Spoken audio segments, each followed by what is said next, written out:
Good afternoon students. हम लोगों ने लास्ट पीरियड में पार्ट 1 इतिहास के साधन, ठीक है, यह पढ़ा था। इसमें मैंने आपको बताया था कि जो इतिहास शब्द है वो इतिहास किसे कहते हैं। तो इतिहास यानी भूतकाल में, आपको मैंने अंडरलाइन भी करवाया था, बताया भी था समझा के, कि जो भूतकाल में घटनाएं घटित हो जाती है, उन घटनाओं के जो काल होते हैं उस कालक्रम के अनुसार जो प्रामाणिक और वैज्ञानिक पद्धति के आधार पर जानकारी प्राप्त होती है उसे इतिहास कहते हैं। हमारे इसमें किताब में दिया है कि भूतकाल में घटित घटनाओं के कालक्रम के अनुसार प्रामाणिक और वैज्ञानिक पद्धति के आधार पर दी गई जानकारी को इतिहास कहते हैं। इसके बाद हमने देखा था कि जो इतिहास शब्द है उस इतिहास शब्द की निर्मित किस शब्द से हुई है। तो उसकी निर्मित किस शब्द से हुई है?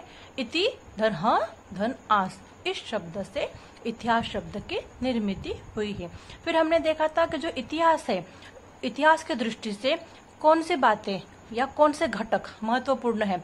तो इतिहास के दृष्टि से व्यक्ति, समाज, स्थान और काल, ये जो 4 घटक है वो बहुत ही महत्वपूर्ण है और इतिहास को ये जो विश्वसनीय प्रमाण है उस पर आधारित होना आवश्यक है। इसमें हमने देखा था कि जो इतिहास है, इतिहास के साधनों का वर्गीकरण 3 प्रकार से किया गया है। पहला प्रकार भौतिक साधन, दूसरा लिखित साधन और तीसरा मौखिक साधन। इसमें हमने सबसे पहले भौतिक साधन के बारे में पढ़ा था, जिसमें मैंने आपको बताया था भौतिक साधन में क्या क्या आता है। किले और गढ़ आते हैं, ठीक है, स्मारक आते हैं, भवन, गुफाएं, शिलालेख, सिक्के, ताम्रपट। इस आकृति के द्वारा हमने इसको भौतिक साधन को समझा था। अब भौतिक साधन में हमको ये जो दिख रहे हैं यहाँ पे आकृति में, तो ये इनके वस्तुओं और भवनों, यानी वस्तु बहुत सारी वस्तु है और भवन बहुत सारे, ठीक है। तो वस्तुओं और भवनों अथवा जो उनके अवशेष मिलते हैं, बचे हुए जो उनके अवशेष होते हैं, उनको इतिहास के भौतिक साधन कहते हैं। भौतिक साधन किसे कहते हैं? तो वस्तुओं और भवनों या फिर जो उनके अवशेष होते हैं उन अवशेषों को इतिहास के साधन कहते हैं। इसमें हमने देखा था सबसे पहले कि जो भौतिक साधन है उसमें किले और गढ़ आते हैं, है ना। किलों और गढ़ों को सबसे महत्वपूर्ण स्थान दिया गया है। अब किलों और गढ़ों के कुछ नाम भी हमें दिया है, गिरिदुर्ग, वन दुर्ग, जल दुर्ग और जैमिनी किला। उसके बाद स्मारक, स्मारक में समाधि, मकबरा, उकेरे हुए छोटे शिलालेख आते हैं। फिर आता है भवन, भवन में रजवाड़ा, मंत्री निवास, रनिवास या सामान्य लोगों के मकान, इन सब का समावेश किसमें होता है? भवन में होता है। उसके बाद कुछ गुफाएं भी आती है।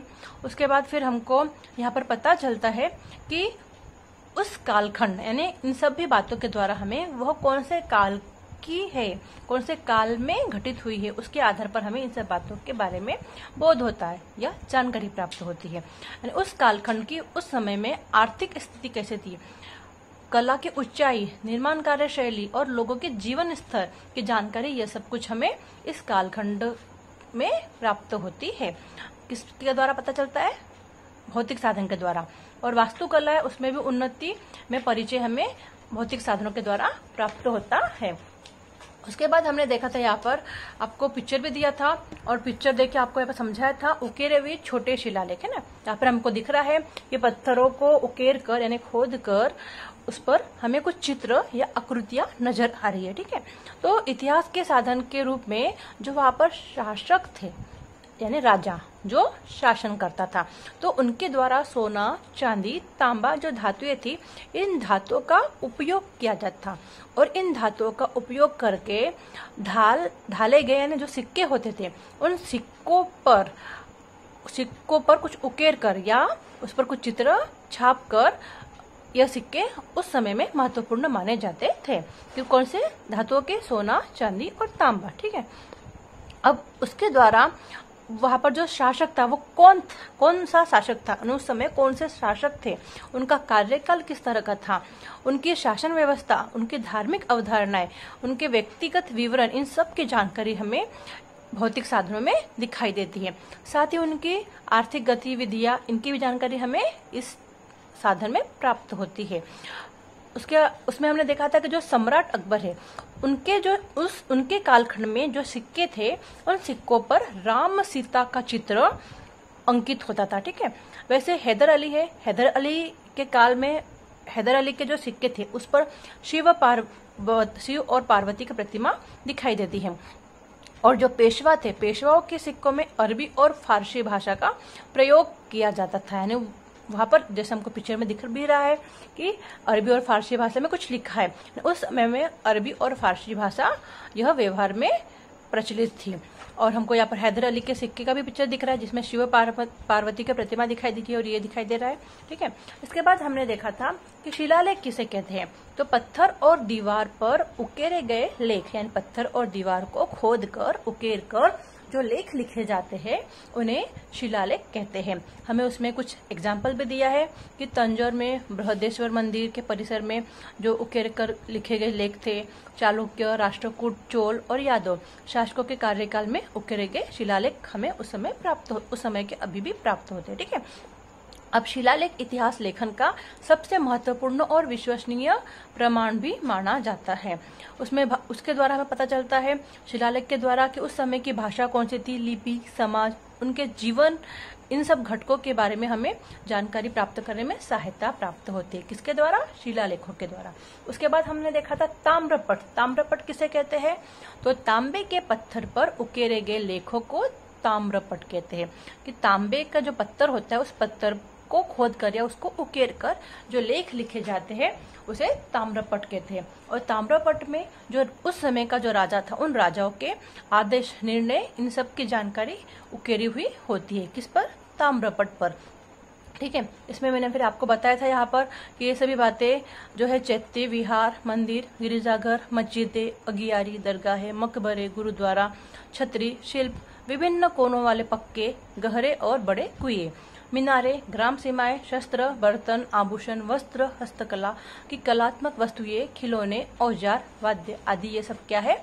भौतिक साधन है। ठीक है, यहाँ तक हमने लास्ट पीरियड में पढ़ा था। अब हम आज पढ़ेंगे इतिहास के साधनों में दूसरा प्रकार लिखित साधन। भौतिक साधन हो गया था, दूसरा क्या है साधन? लिखित साधन। अब लिखित साधन यानी जो लिखा हुआ होता है, जो हमें लिखे हुए उस कालखंड में क्या क्या प्राप्त हुआ तो वो लिखित रूप में हमें जो मिला उसे लिखित साधन कहते हैं। जो हमें यहाँ पर दिखाई दे रहा है कि उस कालखंड की देवनागरी, अरबी, फारसी, सर्राफा आदि लिपियों की बनावट तथा शैली, विभिन्न भाषाओं के रूप, भोजपत्रों, पोथियों, ग्रंथों, आदेश पत्रों, चरित्रों, चित्रों द्वारा हमें मध्यकाल की महत्वपूर्ण ऐतिहासिक घटनाओं की जानकारी प्राप्त होती है। साथ ही विविध व्यंजन, लोक जीवन, वेशभूषा, आचार विचार, तीज त्योहार की भी जानकारी मिलती है। यानी लिखित साधन में हमें उस समय में कौन सी भाषा थी, देवनागरी थी, अरबी थी, फारसी थी, सराफा थी, कौन सी लिपियां थी, उनकी बनावट कैसी थी, उनकी शैली कैसी थी, उन भाषाओं के रूप कैसे थे, भोजपत्र, पोथियां कैसी थी, ग्रंथ, आदेश पत्र, चरित्र या चित्र द्वारा ये सभी बातें हमें उस ऐतिहासिक घटनाओं की जानकारी हमें लिखित साधन के द्वारा प्राप्त होती है। साथ ही उनके जो अलग अलग विविध व्यंजन थे, उनके लोक जीवन किस प्रकार का था, उनकी वेशभूषा कैसी थी, उनके आचार और विचार किस तरह के थे, तीज त्योहार, इन सब की जानकारी हमें लिखित स्वरूप में प्राप्त होती है। इस पूरी सामग्री को ही क्या कहते हैं? इतिहास के लिखित साधन कहते हैं। अब हमें लिखित साधन की, जैसे हमें भौतिक साधन की आकृति दी गई थी वैसे ही हमें लिखित साधन की भी आकृति दी गई है। अब लिखित साधन में क्या क्या आता है? तो राज दरबार के कामकाज से संबंधित दस्तावेज, उस समय जो वो राजा था उनके राज दरबार के जो कामकाज होते थे उसमें जो लिखित रूप से संबंधित दस्तावेज थे वो किस साधन में आएंगे? लिखित साधन में। वैसे ही न्यायालय के निर्णय, आदेश पत्र, जो न्यायालय जिसको हम कोर्ट कहते हैं उसके निर्णय किस प्रकार के थे, आदेश पत्र, उन सब की जानकारी हमें लिखित स्वरूप में मिलती है। ग्रंथ और चरित्र के बारे में भी हमें लिखित रूप से प्राप्त होता है। ठीक है, वैसे ही उनकी वंशावली, शकावली, यानी जो वंश एक के बाद एक उनके बेटे, उनके वंश जो चल रहा था उसे वंशावली कहते हैं। तो वंशावली और शकावली इन्हें भी हमें लिखित रूप से प्राप्त होता है। साथ ही विदेशी यात्रियों की यात्रा वर्णन, जो विदेश से फॉरेन से, विदेश से जो यात्री आते थे तो उनके यात्रा वर्णन वो लोग लिखते थे, उनकी भी जानकारी हमें लिखित रूप से प्राप्त होती है। उसके बाद आता है पत्र व्यवहार, जिसको खलीता या खरीदता कहते हैं। पत्र व्यवहार होता था वो भी लिखित रूप से, जिससे कि पता चल जाता था कि उस समय में कौन सी भाषा किस रूप से पत्र लिखा जाता है। बखर, जिसको हम समाचार, तारीख, ठीक है, वो बखर इतिहास में इतिहास और तवारीख, ठीक है, इसके बारे में भी हम जानकारी अभी लिखित साधन के रूप में जानकारी प्राप्त करेंगे। ठीक है, तो अभी हम लोग देखेंगे लिखित साधन इन सभी बातों के बारे में क्या क्या हमें दिया गया है। तो इस कालखंड में विदेशी यात्री भारत में आए। अब लिखित साधन यानी जो वो कालखंड था इतिहास का हम पढ़ रहे हैं लिखित साधन, तो इस कालखंड में जो विदेशी यात्री भारत में आए थे, तो उन्होंने अपना अपना यात्रा साहित्य लिख रखा है कि वो जब यात्री भारत में आए थे तो उन्होंने किस प्रकार का उनका यात्रा का साहित्य लेकर आए थे, वो उन्होंने लिख कर रखा गया है। तो वो हमें लिखित रूप में प्राप्त होता है, लिखित साधन के रूप में। ठीक है, उसमें अल बैरूनी नाम भी दिया है हमें। अल बैरूनी, इब्न ए बतूता, निकोलस, मनुची, इनका समावेश होता है कि बैरूनी, इब्न ए बतूता, निकोलस, मनुची, इन्होंने यात्रा साहित्य लिख कर रखा है। ठीक है, वैसे ही बाबर का चरित्र कवि परमानंद द्वारा संस्कृत भाषा में लिखित शिव चरित्र है ना, यानी बाबर का चरित्र भी लिखा हुआ मिलता है, और कवि परमानंद था, उन्होंने संस्कृत भाषा में जो शिव चरित्र लिखा है वो भी प्राप्त होता है। श्री शिव भारत है ना, लिखित रूप से उन्होंने शिव चरित्र, श्री शिव भारत लिखा, या विभिन्न शासकों के चरित्र और पत्र व्यवहार, इसके आधार पर हमें उस शासक का, उस राजाओं की नीतियां कैसे थी, उसके प्रशासकीय प्रबंधन कैसे थे, व्यवस्था किस तरह की थी उसकी, प्रशासन संभालने की, राजनीतिक संबंध, ये सभी बातें हमें लिखित रूप में प्राप्त होती है लिखित साधनों में। इसलिए हम उसको पढ़ सकते हैं, उसके बारे में हमें जानकारी प्राप्त होती है कि उस किस तरीके से लिखा गया था। ठीक है, इसके बाद हमने तवारीख देखा था, बखर है ना, बखर, तवारीख का अर्थ होता है तारीख है ना, तवारीख यानी तारीख का अर्थ घटनाक्रम अथवा इतिहास होता है, यानी उस समय में जो घटनाक्रम हुआ, एक के बाद एक जो घटनाएं हुई उसका जो क्रम हुआ या इतिहास कहेंगे उस समय का, उसे तवारीख या तारीख कहा जाता है।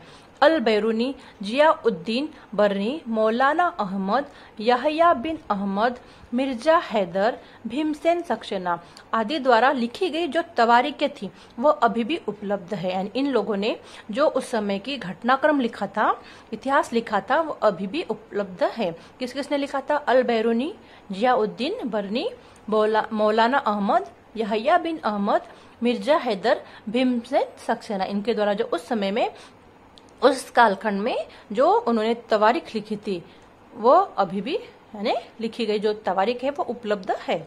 बखर, अब हमने बखर शब्द भी पढ़ा था, तवारीख तो पढ़ा है ना, तवारीख यानी तारीख, बखर यानी जिसको हम बोलते हैं खबर या समाचार। बखर शब्द खबर शब्द से बना है, और खबर का अर्थ क्या होता है? समाचार। जो अब हम लोग न्यूज़पेपर है ना जो पढ़ते हैं उसे समाचार कहते हैं। तो बखर यानी खबर, खबर शब्द से बखर शब्द बना है, इसको अंडरलाइन करोगे। बखर शब्द खबर शब्द से बना है, और खबर का अर्थ क्या होता है? समाचार।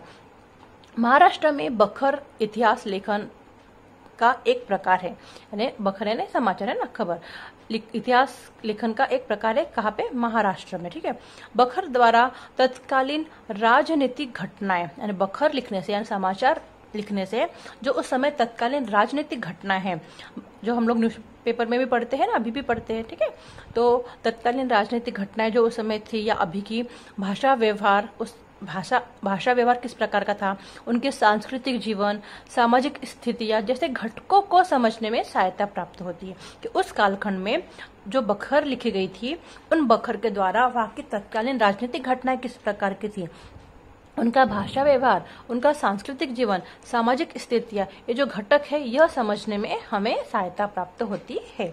मराठी में अनेक बखरे घटनाएं घटित हो जाने के कई वर्षों के बाद लिखी गई है। वो जो मराठी भाषा में जो बखरे लिखी गई है वो कुछ घटनाएं घट जाने के बाद में, कई वर्षों के बाद में उसको लिखा गया है।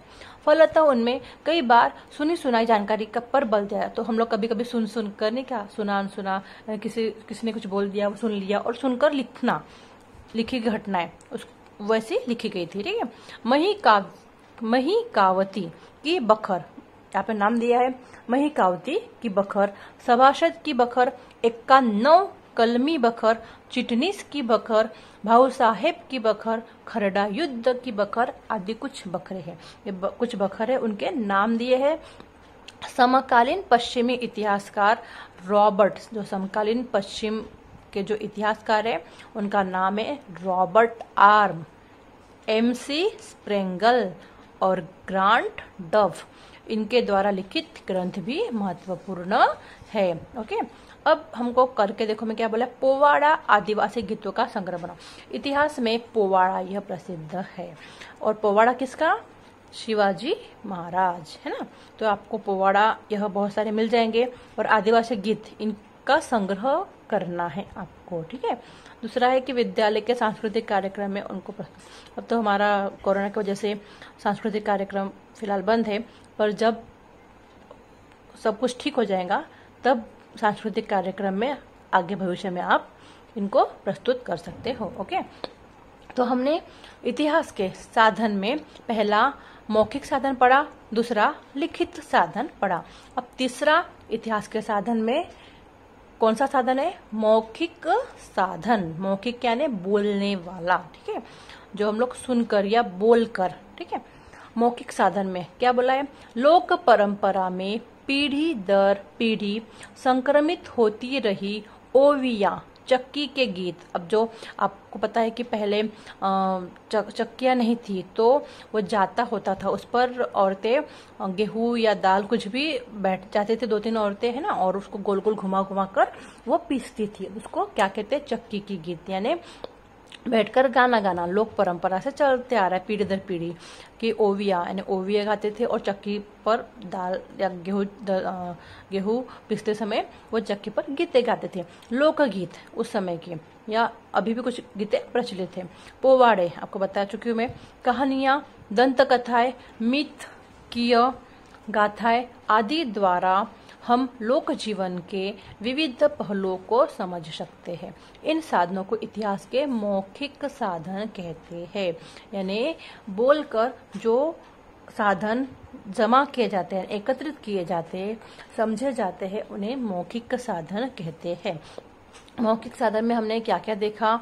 तो मौखिक साधन में हमें समझ में आ रहा है यहाँ पर कि लोकगीत, गाथाएं, श्लोक, अभंग, पोवाड़ा, कहावतें, लोकोक्तियाँ, कहानियाँ, मिथ के गाता है, ठीक है। यानी ये सभी बातें किसमें आती है? मौखिक साधन में। हमने लिखित साधन का भी आकृति देखी थी इस प्रकार की, उसके बाद में भौतिक साधन की भी आकृति देखी थी, है ना। भौतिक और लिखित साधन की देखिए, अब मौखिक साधन की।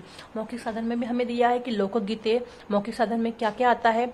लोकगीतें आती है, गाथाएं आती है, श्लोक, अभंग, पोवाड़ा, कहावतें, कहानियां और मिथ की गाथाएं यह प्रचलित होती है, जो अभी भी कुछ भागों में गाई जाती है, बहुत से भागों में गाई जाती है, ठीक है। उपयुक्त तीनों प्रकार के साधनों के आधार पर, तीनों प्रकार यानी कौन से साधन हो गए? भौतिक साधन, लिखित साधन और मौखिक साधन। ये हो गए 3 प्रकार के साधन जिसके बारे में हमने अभी पढ़ा। तो इन तीनों प्रकार के साधनों के आधार पर इतिहास लिखा जाता है। इतिहास किन साधनों के आधार पर लिखा जाता है? तो इतिहास भौतिक साधन, लिखित साधन और मौखिक साधन, इन तीनों साधनों के आधार पर इतिहास लिखा जाता है। यद्यपि इतिहास एक बार लिखा जाए, फिर भी उस विषय से संबंधित अनुसंधान अथवा शोध कार्य निरंतर चलता रहता है। जरूरी नहीं कि एक व्यक्ति ने इतिहास के बारे में किसी टॉपिक पर लिखा, किसी मुद्दे पर लिखा, ठीक है, तो दोबारा उस पर लिखा नहीं जाएगा, ऐसा नहीं होता है। तो दूसरा जो रिसर्च करने वाला होता है, तो वह जिसको हम शोध कर्ता बोलते हैं, जो PhD करते हैं, तो वो लोग, दूसरा भी व्यक्ति उसी टॉपिक पर कुछ और भी संशोधन करके, कुछ और भी शोध करके लिख सकता है, कुछ और जानकारी प्राप्त कर सकता है, ठीक है। इसलिए हमको यहाँ पे बोला है कि इतिहास एक बार लिखा जाए, फिर भी उस विषय से जो संबंधित जानकारी होती है, अनुसंधान होते, शोध कार्य होते, वह निरंतर कंटिन्यू चलते रहते, उस पर अलग अलग जानकारी हमें प्राप्त होते रहती है। इस अनुसंधान अथवा शोध कार्य द्वारा नए साधन, नई जानकारी हमारे प्रकाश में आती है, हमें पता चलती है।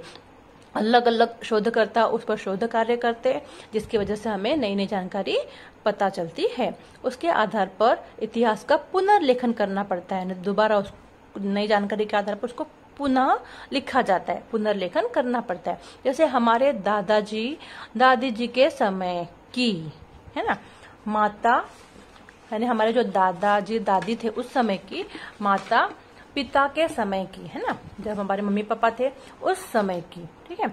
और हमारे समय की इतिहास की पुस्तकों में थोड़ा बहुत अंतर पाया जाता है ना। अंतर हमें समझ में आता है कि हमारे दादा दादी के समय में किस तरह की किताबें थी, उसके बाद में हमारे मम्मी पापा के समय में किस तरह की किताबें थी, और हमारे समय में किस तरह की किताबें थी।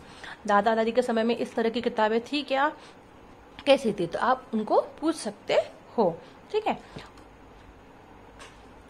फिर हमें बोला है कि ऐतिहासिक साधनों का संवर्धन करने के उपाय सुझाना है।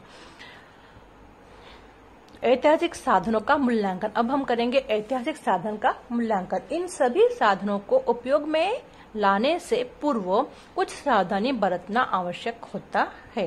उन साधनों की विश्वसनीयता और प्रामाणिकता की पड़ताल करनी पड़ती है, सच में वह साधन विश्वसनीय या प्रामाणिक है या नहीं है, उनमें मौलिक साधन कौन से है और जाली कौन से है ना, फ्रॉड जिसको बोलते हैं, उसकी खोज करनी पड़ती है।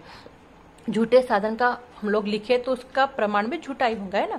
अंतर्गत प्रमाणों की पड़ताल कर उन साधनों की श्रेणी निश्चित की जाती है, किस श्रेणी में वो आते हैं। लेखकों का सच झूठ, जो लेखक उन साधनों के बारे में जानकारी एकत्रित करके लिखते हैं, तो उन लेखकों ने सच में सही जानकारी प्राप्त लिखी है या झूठ लिखी है।